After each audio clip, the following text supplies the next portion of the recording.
জুনেই শেষ হচ্ছে পায়রা বন্দরের প্রথম টার্মিনালের নির্মাণ কাজ। আর এই টার্মিনালের কাজ শেষ হলে সড়ক পথে শুরু হবে পণ্য আনা নেওয়া কার্যক্রম। বন্দরের রাজস্ব আয় বাড়বে ৩ গুণ। এটি বন্দরের জন্য একটি মাইলফলক বলে মনে করছে কর্তৃপক্ষ।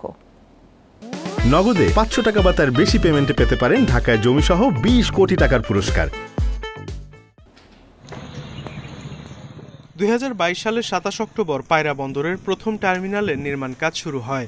৪.৫ কোটি টাকার এই প্রকল্পে এরই মধ্যে শেষ হয়েছে ওয়্যারহাউস ও টার্মিনাল ভবনের নির্মাণ কাজ।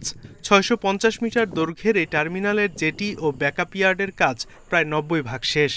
সবকিছু ঠিক থাকলে জুনেই এই টার্মিনালের কাজ শেষ হবে। যে ৩ লক্ষ বর্গমিটার যে আমাদের ইয়ার্ড স্ট্যাক করার কন্টেনার এবং বাল্ক কার্গো আমরা দুটোই রাখতে পারবো এবং মাল্টিপারপাস টার্মিনাল। তো আমাদের এই কাজগুলো অধিকাংশই শেষ হয়ে গিয়েছে। কাজেই এই অবস্থায় আমাদের এখানে ২০০ মিটারের বেশি জাহাজ এসে ভিড়তে পারবে। বিভিন্ন জাহাজে আসা পণ্য সৈয়দ নজরুল ইসলাম সেতু দিয়ে কলাপাড়া পৌর শহরের এলজিডি সড়ক হয়ে পৌঁছে যাবে দেশের বিভিন্ন স্থানে।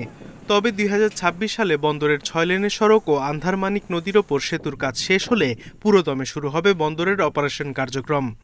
যেহেতু এটা মাল্টিপারপাস টার্মিনাল, আমরা কন্টেনার ছাড়াও অন্য যে কোনো ধরনের কার্গো আমরা এখানে আনলোড করতে পারবো। বর্তমানে যে এলজিএডি যে রাস্তাটা আছে সেটা ব্যবহার করে আমাদের কার্গোগুলি বোথ এসটিএস মানে ship to ship transfer as well as আমরা জেটিতে ট্রান্সফার করার জন্য আমরা চেষ্টা অব্যাহত রাখবো। পায়রা তাপবিদ্যুৎ কেন্দ্র প্রতি বছর বন্দরের মাধ্যমে আমদানি করছে ৪০ লাখ টন কয়লা।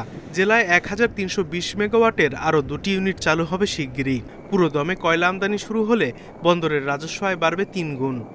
এই ৩টা পেজে এখন পর্যন্ত বিসিবিসিএল শুধুমাত্র বছরে ৪ মিলিয়ন মেট্রিক টন কয়লা ক্যারি করতেছে। এটা কিন্তু আগামী ৬ মাসের মধ্যে এটা ৩ গুণ হয়ে যাচ্ছে। বছর খানেকের মধ্যেই পায়রা বন্দর নিজস্ব আয়ে সম্পূর্ণভাবে চলতে সক্ষম হবে। প্রথম টার্মিনাল থেকে পণ্য খালাস কার্যক্রম শুরু হলে দেশের অর্থনীতিতে বড় ভূমিকা রাখবে পায়রা বন্দর। Independent news.